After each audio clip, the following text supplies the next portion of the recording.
The Paint Explainer dropped a new video 7 hours ago, and I'm right on top of it. The most painful cave deaths ever. I love when he uploads these videos. Animations are clean in these, bro, and the storytelling's amazing. I don't know how he keeps finding these crazy stories. Like, why did people do this so often? Like, do they really have no hobbies? Is this what they did before, you know, they could play Fortnite with the boys? Come on. The Manchester Hole tragedy. Come on. In November 2005, 14-year-old Joseph Lister, along with 10 classmates, including his friends Charlie and Amy from his school, his math teacher, and a 17-year-old caver volunteer who knew the cave system well, decided to explore the Nidderdale Caves in North Yorkshire, England. The cave system is famous for its 20 entrances, and the group chose to enter through Manchester Hole, a small... Why are you bringing a class into this, bro? ...opening in the ground that leads to a huge cave. They descended through a hole into a massive chamber, about the size of a football field, with a few inches of water on the floor and a 50-foot-high ceiling hung with stalactites. After passing through, they entered a tunnel and climbed down a muddy path into a second, smaller chamber that still held all 11 students and had shallow water. The tunnel then narrowed sharply, forcing them to crawl on hands and knees for 40 feet through twisting passages. At the bottom, a muddy stream soaked their clothes, but led to a small chamber where they could stand again. The math teacher was the last to follow the group. When he reached the small chamber, the guide became very worried because the water level was much higher than usual, something he had never seen before. Even though it was cold and windy outside, there was no forecast of rain. Everyone was standing in freezing water. Their boots were filled with water, and there was hardly any space to move. Like, why are you taking children into a cave where they have to crawl, bro?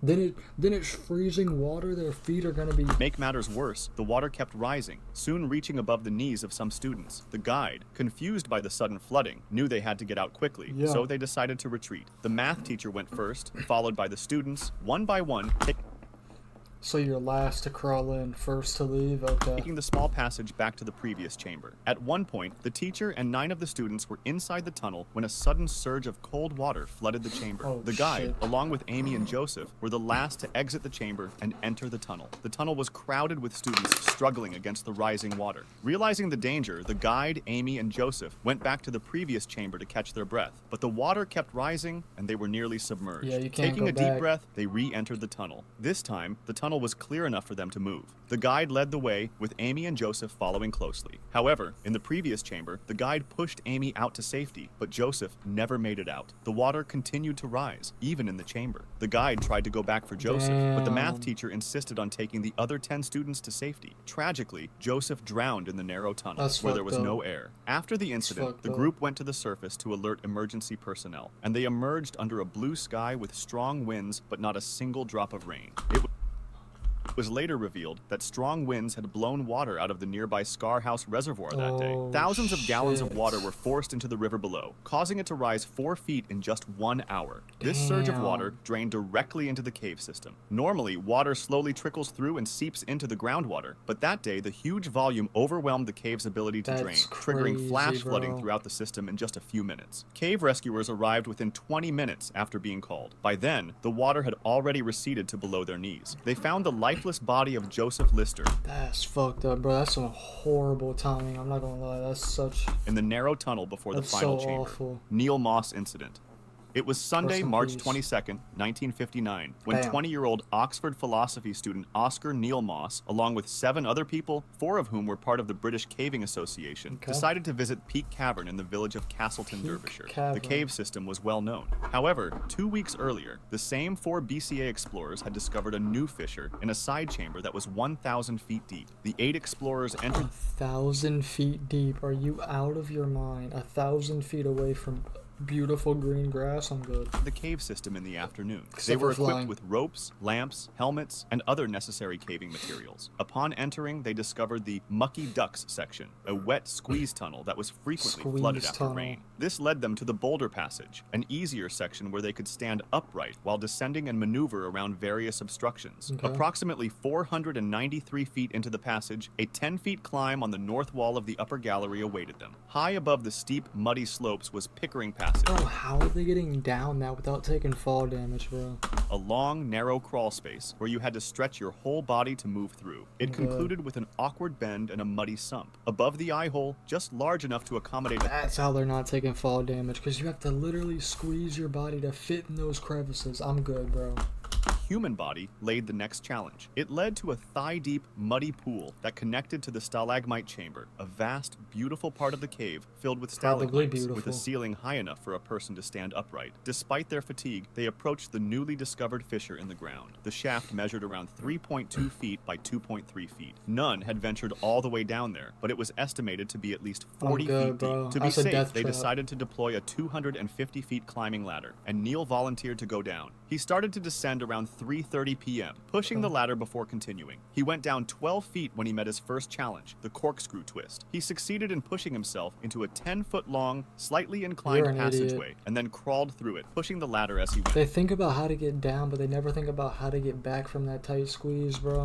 Afterwards, he came face to face with a vertical passageway 18 feet deep, a section none had ventured into before. Holy Throughout his descent, shit. he maintained constant communication with his team above. Excited, Moss dropped further His down the tunnel, plan but is smart. unfortunately, he met a boulder there. He knew he couldn't continue descending, so Don't he get decided trapped. to climb Yep, back up. yep. Unfortunately, Moss found himself unable to lift his feet sufficiently to ascend the ladder. He became trapped in an elliptical crevice only 18 inches wide. He called out for assistance, and despite efforts to lift him by pulling on the ladder, it became jammed between the cave surface and his Oh body. my Ropes were gosh, lowered bro. to help him, but every time they tried to pull him up, they either snapped or got cut by the sharp edge of the rock. Oh, His body ended up shit. blocking air from getting into the shaft, so he needed to be rescued. And at that point, bro, you know the ladder's broken, you're stuck, you're panicking, you're losing air, bro. Immediately before he ran out of oxygen. Yep. Some of the cavers left to seek more help. Within a few hours, hundreds of volunteers from across England, Damn. along with the Royal Air Force, police, and even the Navy, joined the rescue efforts. Damn. Just a few hours Good after shit. Moss became trapped in the shaft, the rescuers encountered another obstacle. By this time, the air in the shaft had become polluted by carbon dioxide. Oof. Moss became disoriented because of it, and he began behaving Carbon irrationally. monoxide Witnesses poisoning. said that he wasn't helping at all, that he didn't seem to care about how serious the situation was, and that he even told the rescuers to take a break to get something to eat. Experienced cavers were sent down the shaft to rescue Moss, but one by one, they were forced back by the toxic air. Yeah. 3 of the volunteers even lost consciousness. Finally, Damn. the 4th volunteer, Ron Peters, managed to secure a rope around Moss's chest and began to pull. However, he soon realized that this only worsened Moss's breathing difficulties. The Royal Air Force brought Yeah, oxygen chest tanks is to crazy. ventilate the shaft, and although the Smart. quality of air was marginally improved, it proved to be insufficient. Damn, bro, they even brought oxygen tanks and everything, like, they're really trying. The next morning, 18-year-old June Next Bailey morning. arrived and suggested breaking Neil's collarbone to help rescue him. However, the toxic air stopped all their efforts, and they had to turn back. By Shit, Monday break afternoon, anything, roughly bro. 24 hours after Moss entered the cave, he was still breathing, but it Damn. started to rain, and the entire How cave is he was still evacuated alive? as a precaution. When it stopped, the rescuers went back to the shaft accompanied by a Royal Air Force doctor. They did not hear a sound. Moss was not breathing, and he was declared dead on Damn, bro, he was fighting.